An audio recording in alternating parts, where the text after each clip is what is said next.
Welcome back to another episode of Kate and Isaiah Living Large. I'm Isaiah. And I'm Kate. And on this episode, we're going to talk about a new meal plan regime. But before we get into that, it's been a busy weekend. Couple of weeks. How you feeling? You know what? I'm feeling really great. I'm feeling really energized. Although today I've done nothing but sleep. That's fair. It was a busy week. It was a busy weekend or a few days. I'm feeling great. How are you feeling? Feeling good. Wedding was yesterday. Yeah, tell me about it. It was Hobbit-esque themed. It was pretty cool. There was like a Hobbit door photo booth and lots of candy. You know me and my candy. Yeah. And it was a really, really nice wedding. I'd never been, so the wedding was at the art center. Yeah, the St. John Art Center. Yeah, and I'd never been to a wedding in the art center. It's a beautiful venue to have a wedding. I can totally. Well, some of the photos that I saw on the internet last night looked stunning. Well, you sent me a couple of photos. You sent me a great photo of you and Nigel. That's a frameable photo, not for me, but for someone. And they had the groom's grandfather's a painter or artist, I guess. I don't know if I guess he does painting and drawing. And one of the pieces of the gallery was just all his photos that he had. Oh, that's done. Was that anyway or for the purpose of the wedding? That was for the purpose of the wedding. Amazing. So yeah, because the art center had a few of his stuff on not on display, but in like archived. Right. And then a bunch of the people coming all had his stuff. So they put a bunch of stuff. So it was nice. Yeah, that's amazing. Yeah. And your sister had a great time. She looked beautiful. Yeah, seems like she had a great time. Then I think they tried to go through the Moonlight Bazaar to O'Leary's for the end of the night. I don't know how that was successful. I came home. Yeah. Do you find, like, since you've moved out of Uptown, I've noticed in listening to you, the allure of Uptown is less and less for you? I still love Uptown. It's just the expense of getting home is the problem. If it wasn't so expensive to get home, I would be Uptown all the time still. Okay. And last night was more of a I brought my nephew home. Oh, nice. So that he could sleep in his bed next door. Yeah. And didn't have to, no one had to really worry about him. Yeah, that's sweet. So, yeah. Good Uncle Judy. That's right. That's not why we're singing Elmo's song before. That is not. Because he is 14 years old. 14 years old. Yeah, he is not listening to Elmo's World any longer. That was just you? That was just for you? That was just for me. Okay. I don't even know where it came from. I don't know what's worse as two childless podcasters. Being podcasters has nothing to do with it other than that's why we're here. Isaiah's humming Elmo's song and I was like, is that Elmo's song? Like, why we both know it? Questions should be asked. That's right. And you just got back from a comedy festival? No, from a arts and music festival. All right, Dooryard. Right. Yeah, just came back from Dooryard Arts Festival. How was it? Just the best. Did you get a Dooryard crush? Not this year. Oh, not this year. No, saw one of the previous and saw there was hints of the other one coming the Saturday night, but no Dooryard crush. My Dooryard crush this year was me. No, I'm just kidding. No, it was 17 years since we did put on the first one, which is incredible. And I got there on Thursday and had dinner with my friends that I was staying with, Nick and Amy. Yeah. A delicious hamburger and salad, and that was awesome. And then did the show, got there super early for the show, did my makeup in the car outside the Best Western. Lived in Woodstock 5 years, drove past the street to the Best Western, had to turn around, was like, well, I'm gonna come from away now. You are. Oh. Yep, can't fake being a local anymore. And pulled in and just had felt at home from the minute I walked in. To it just is it's so exciting to be part of that festival and like to get there and get my pass and get oriented. And then as people started to stream in, some people showed up just to see me, like old friends and stuff like that. They're like, that you're the reason we're here, and like we'll stay for that other guy, because I was opening for, of course, James Mullinger. And I will say though, I got in my head a little bit excuse me, I got the hiccups all of a sudden. Oh no. Before I got up, and there's a right amount of nerves for comedy. Yep. And then there's just one bridge too far. And I was in the one bridge too far lane because there was a lot of people that I knew in the past that I haven't seen in a long time. That I'm like, okay, now I'm going to do, but I know how to do these jokes. I know how to do this thing. And we had never discussed a time before I got there. So I thought in my head I was doing like 15 minutes, and then like, yeah, do 25. And I was like, I'm not prepared. I have enough for that for 25, but I had been rehearsing like 15. So whatever, I kind of mapped out a little bit of a set and thought, okay, this is what I'll do. And it is really like, for open mics and stuff, it's totally fine to bring a sheet up, but for any kind of professional show, it is absolutely not okay to bring a book up with you, especially for a short set. Yeah. Like, it's one thing to bring props. Like, James has a few props that he brings up with him, and that's totally cool. But to bring a set list, that's not okay. So I didn't, of course. So I'm in my head. I forgot to do like 3 jokes. Nobody would have known the difference. Yeah. Nobody's the wiser. Like, and I know that even in the moment, I knew that. Got some good laughs, little tentative at first, but got some good laughs. Feel good about it. That's fine. Got off stage, immediately went to the bar, and a man was standing there, and he kind of looked familiar, and he said, "Hi, I'm Francois from Yuck Yucks in Halifax." Oh. Like, what? Thank God you didn't see him beforehand. 100%. I would have been a mess. I would have probably been done the same actually, but I was like, oh, hi, nice to meet you. That's why you look familiar from posters. Anyway, because he's also a comic as well.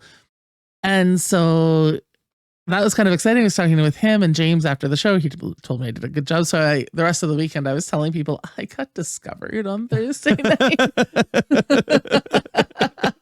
Because it's like a classic thing for me to have happen. And then Friday, met my friend Jeff for coffee, and friend who I was staying with, Amy.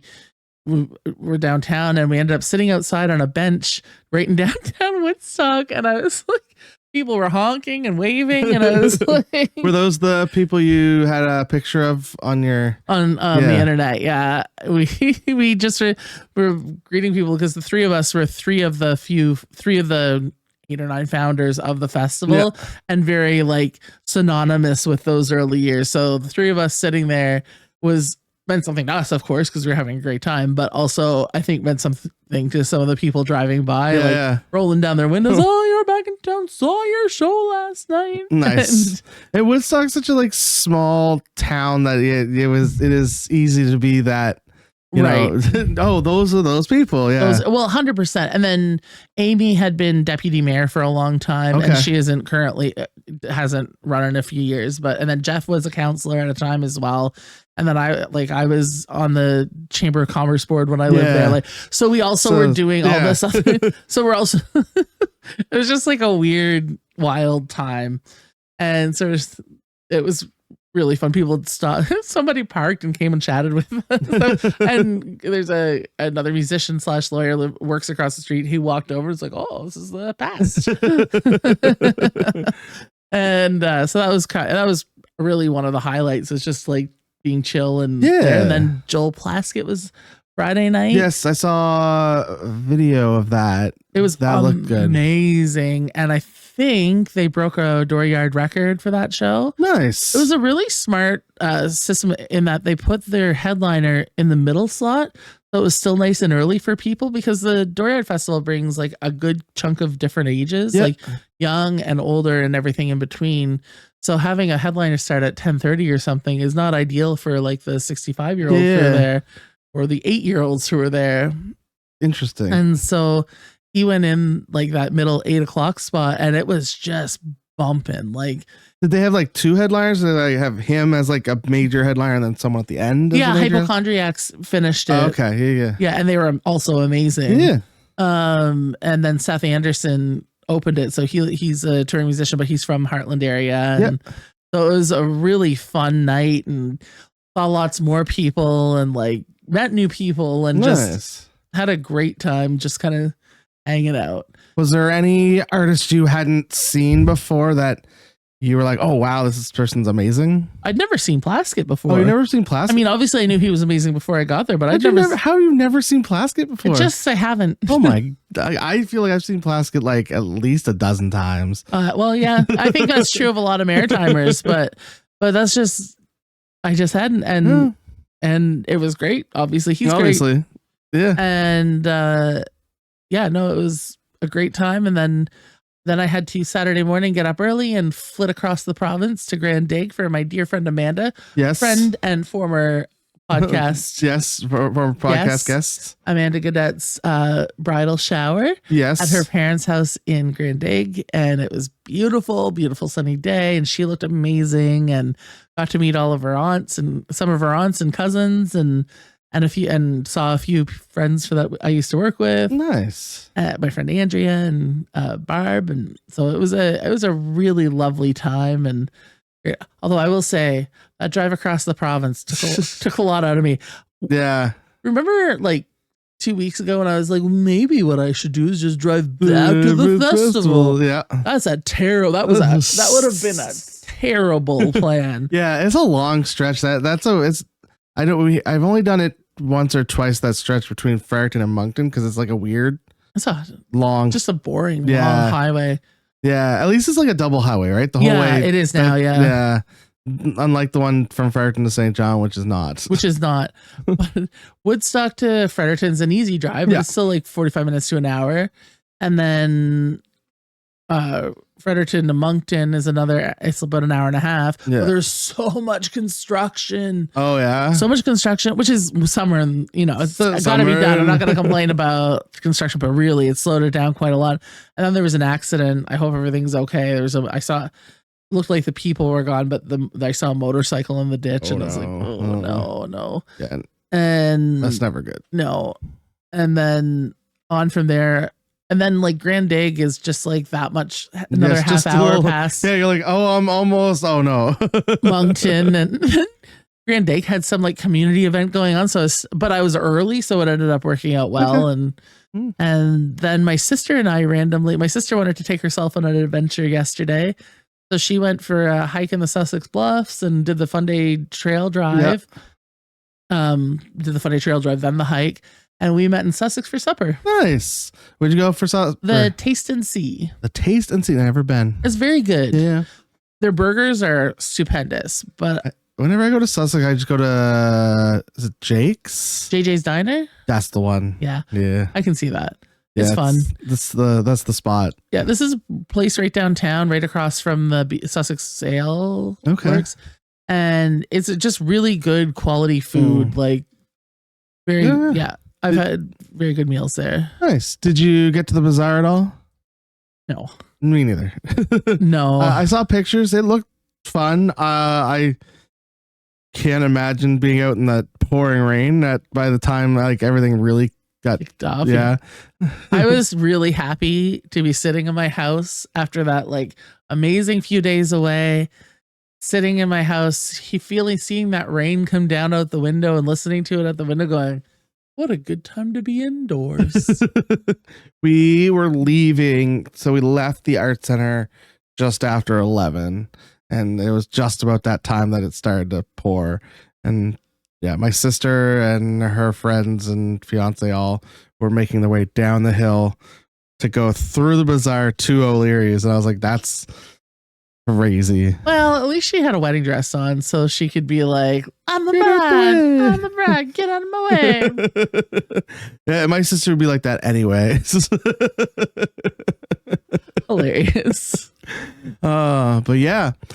But you had this topic you wanted to talk about. Yes. We're starting a new meal regime. So as I've been talking on the last number of podcasts, for any regular listeners, I've been having a bit of a crisis, admittedly. Like it's been a lot. Like there was the Teary podcast where, things were happening and people said mean things to me.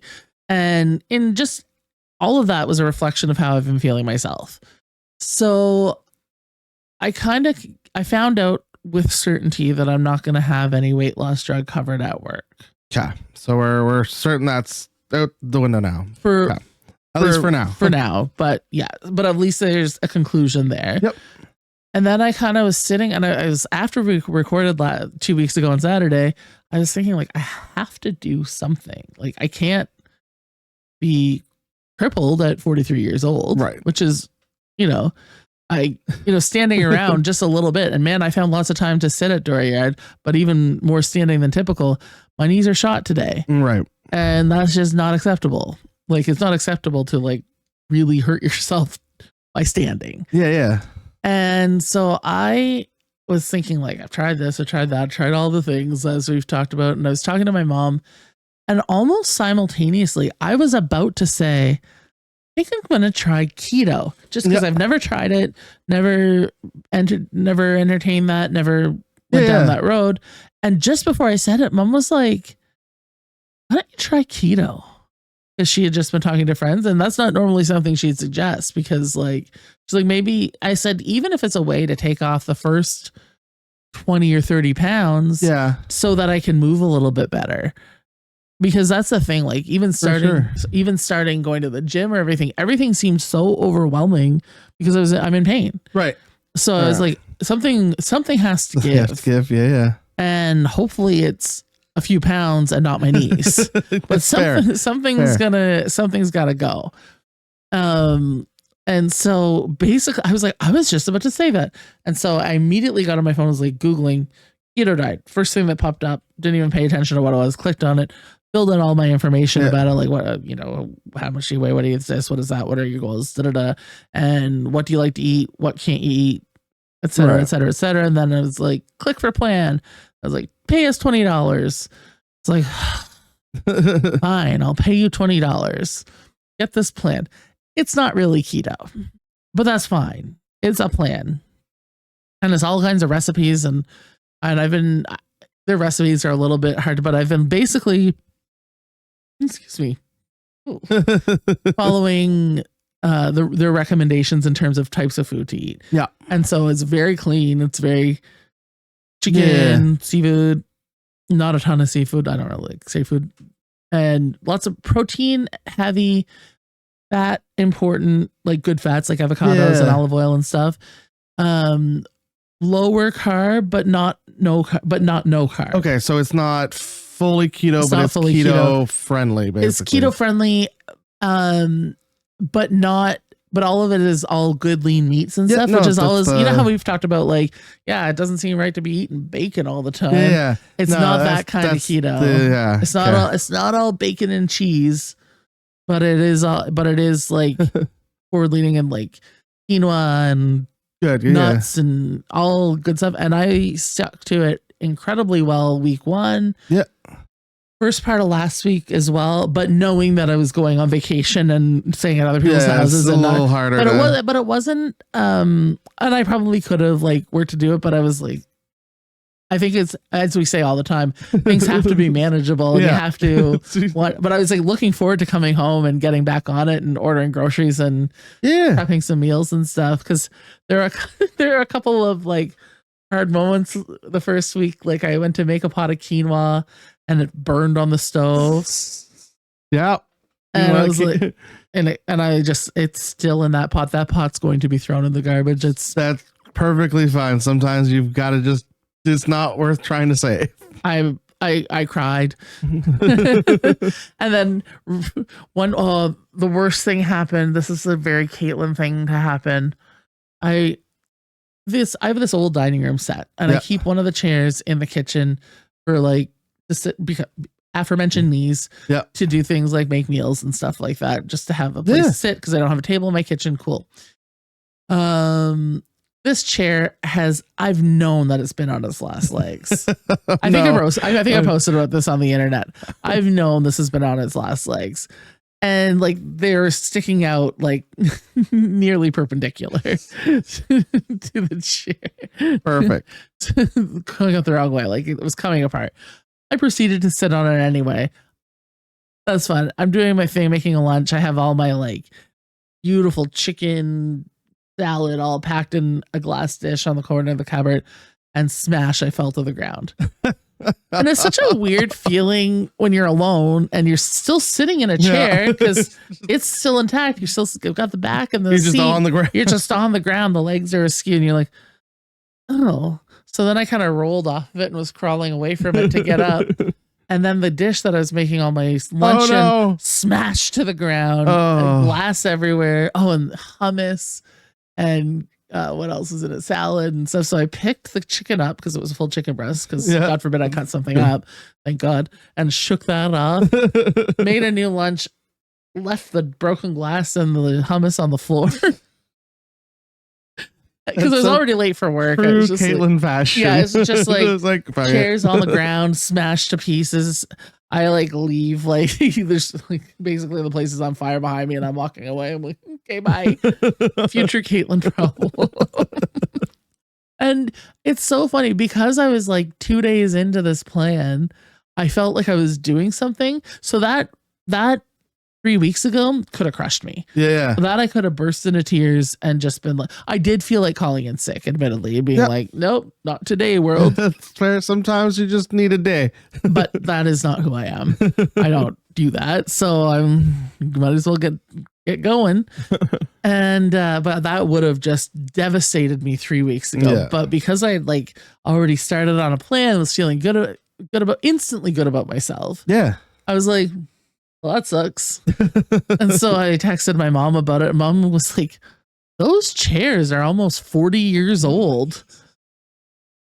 That's not your fault. Yeah, that is the chair going beyond its longevity. Yeah. So that was kind of fun.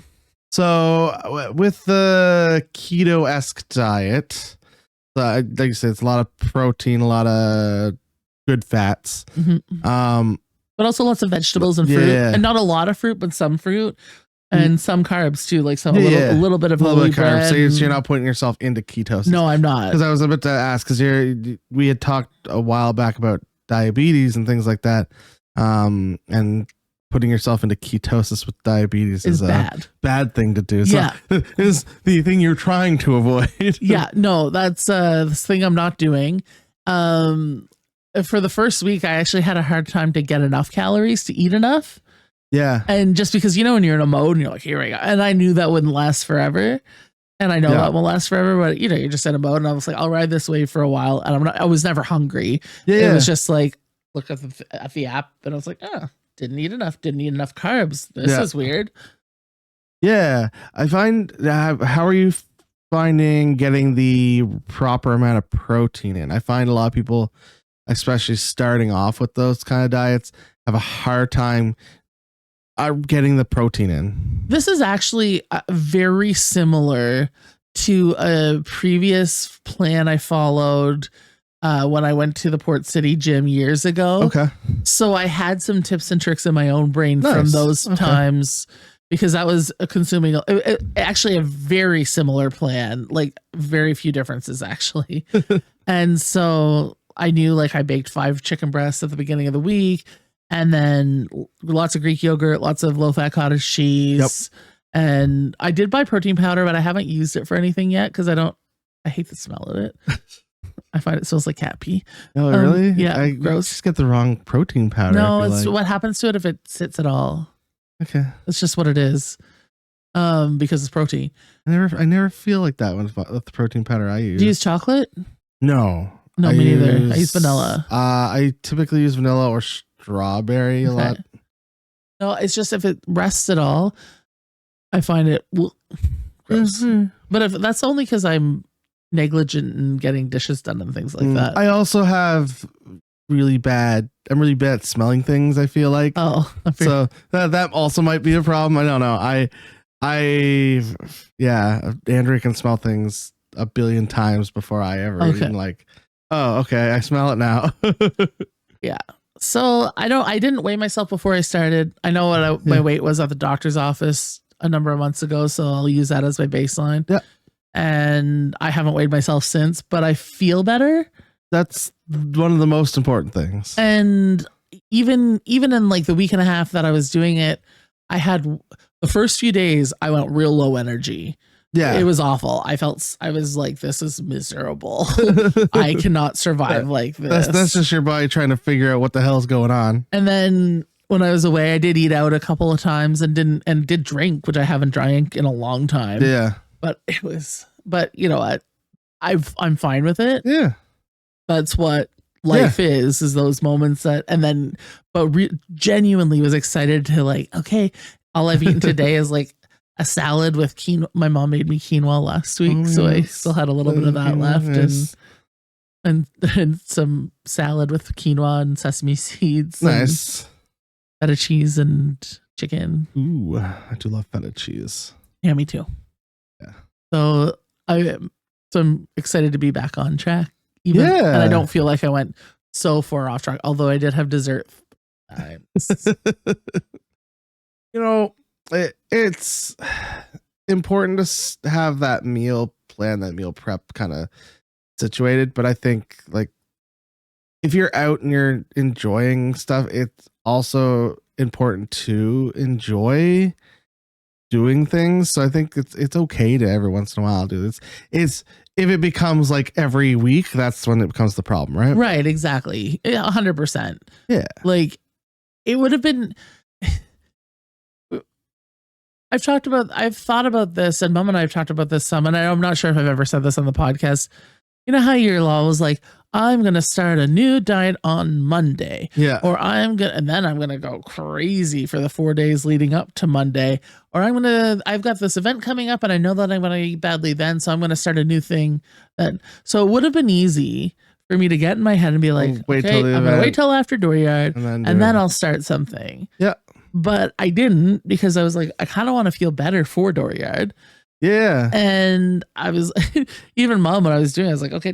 She was like, are you going to think about it for a couple of days before? And I was like, no, doing it now. Starting. Yeah. No, we've talked about it. Oh, well, I've talked with the person who does fitness at the Y about it before. We joke about it, that it's like the January 1st syndrome, where everyone for like the week leading up to January 1st is like, I'm going to do a diet on January 1st. So I'm going to eat everything right now. And then January 1st, I'm going to get in and it's going to be start January 1st and go. And then, you do the first week, and then you're like, oh, I don't really want to do this because I got to do this other thing. And then it becomes right. Where I just like, it was time. You have to be mentally ready to do whatever you're doing too. This is true. And this is what that's taken me weeks to get to the point of like I'd had a couple of false starts here and there, like, buying a gym membership and doing this and that and the other thing. But I was like, nope, got to do something. And it basically took hitting bottom. I sound like an alcoholic a little bit, but really that, in a way, it's not wrong. Yeah. But I, even once, because I had started something, even though I was like, ate out a couple times and had a few drinks or whatever, I was still like, I went to a really good restaurant in Heartland of all places on Friday. I forget what it's called. It's got numbers in it, and it's really like beautiful. It's actually featured in the latest Maritime Edit magazine. Oh, okay, it's take a look. Stunningly beautiful and like really fancy looking inside, and so we were there, my friend Jeff and I ordered a burger because it looked really good. But instead of French fries or anything, or even Caesar salad, I ordered greens. But then we got dessert, and that's okay. Yeah, no, it's definitely okay for sure. So, but like, I still was, in those moments, making the best choice I can in the moment. That is the only thing that can be asked of us, right? Right. And so feeling good, feeling better, feeling like I'm doing something. Okay, and not just letting the world take you. Yeah, because I have felt that way a little bit lately. Yeah. How about you? What's new on? Honestly, I've been walking the track a lot lately at the work. I'm trying, because we have that triathlon that I'm working towards. We've put a date, I think, down. We haven't officially announced it yet, but I think it's October 18th. Okay. I think that's the date. Hey. So working towards that. That's basically what I've been doing, is working towards actually doing like we're calling it indoor triathlon. So the way it works is you basically get 15 minutes to do the things. So instead of like a regular triathlon where you have to do a certain distance, it's like you have 15 minutes of pool time, and you just do as many laps as you can in that 15 Oh, minutes. that's cool. And then you get out of when you get out of the pool, you kind of towel down or whatever, and you go up and you get on the bikes, and you have 15 minutes on the bikes as far as you can go, and for that 15 minutes. Then once you're off the bikes, you go to the track and you do 15 minutes, and however many laps you do in 15 minutes. So it's very tailored to you. So there's nobody lagging behind. Yeah. It's just like, yeah, you're PB. Exactly. That's awesome. I love that. Yeah. So it's tailored for beginners. That's the whole point of it, is just for people that would love to be able to do something like that, but maybe not truly be able to do something, but it gives you kind of a right. And so you don't have to buy an expensive bike, and you don't have to be all suited up and ready for the outdoors. It's just and you don't have to worry about being in dead last place. You can just or still in the pool while someone else is eating a hot dog. Like exactly. Yeah. So, so it's exciting. It's we're getting things ironed out for it, and it'll be great. So that's what I'm working towards. You know, I used to wonder why they did the pool first in a triathlon, because then you're wet and you have to deal with wet clothes and get all this stuff. And I was talking to my cousin about it once, and she was like, because nobody wants you to drown in a pool if you're tired. Like if you've already done if you've already done all your other stuff. I was like, oh yeah, swimming, big risk. And I think the way we're gonna set it up is like, if you are not a swimmer but you still want to be in it, we're gonna have a few volunteer staff that are willing to just do the swim part for you. Oh, cool. So if you can't do the swim part, at least you can still participate and do the other pieces, and someone else can do the swim part for you. Wow, that's cool. Yeah. Is it only for members of the Y, or is it? We haven't ironed that detail out. Yeah. I think we are going to allow for members to join potentially for a discounted rate, right? And then non-members, and then all the money will go towards strong communities. Amazing. Yeah, that's great. That almost sounds like, especially if somebody else swam for me, I'd get one lap done. Yeah, we're gonna do this. We're trying to make it. We're gonna try and do it this year, and then we're gonna try and make it an annual thing, and then maybe halfway through the year do more family-oriented one where like a kid can do like the swim and the parents can do or something. Yeah, that's cool. So we're gonna try and see if we can figure a way to do a more family-oriented one, because this one's only for 13 and up. Okay. Yeah, that's cool. Yeah, so I'm excited. It's gonna be really cool. I'm really excited for that. Yeah, good for you. I'm proud of you. Yeah, so that's what I'm prepping for. Yeah, and that. Do you see Jesse? Yeah, he's still doing his 50. He's done now. Yeah, he probably about an hour ago. He probably finished. Yeah, we stopped in and dropped off some stuff. So we should tell the people listening, our friend Jesse at Big Tide, who is the Uptown, he's not at Big Tide anymore, but he's the Uptown Fridge. He and Brandon, last name? Can't remember. Brandon, who has a last name, did a 50-kilometer run with the fridge on his back today, while raising money and awareness for food insecurity, of course, as always. All for the Romero House this time, I think it's all for the Romero House this time, yeah. All for the Romero House. And they were just doing loops up to, right? It wasn't just Uptown. It was like they started at Big Tide and then they went up, and then I feel like they went over east. I think there was like part of the loop went up and over east, and then came back down through and then around Uptown, and then they were doing loops just the same. They ended up doing 54 kilometers at the end of the day. How long did it take? I don't know the time that it took. And good for them. Yeah, how exciting. We went and dropped off some non-perishable foods. Not perishable foods. That would defeat the purpose. That's great. Yeah. That's amazing. But and that any final thoughts, feelings? Well, maybe as a teaser for the next episode. Yeah. Speaking of all kinds of exercise and training, turns out may not be the be all and end all for weight loss, but we'll talk more next episode. But until then, where can people find us on the internet? Find us at Kate and Isaiah Living Large on the Facebook and the Instagram. Or where can people find you, Isaiah? You can find me at Maritime Brews on all the social medias. Of course, we still have our Buy Me a Coffee going on if you want to donate to us. And otherwise, if you can like, share, subscribe wherever you listen or watch this podcast at, that is also much appreciated. But until next week, bye.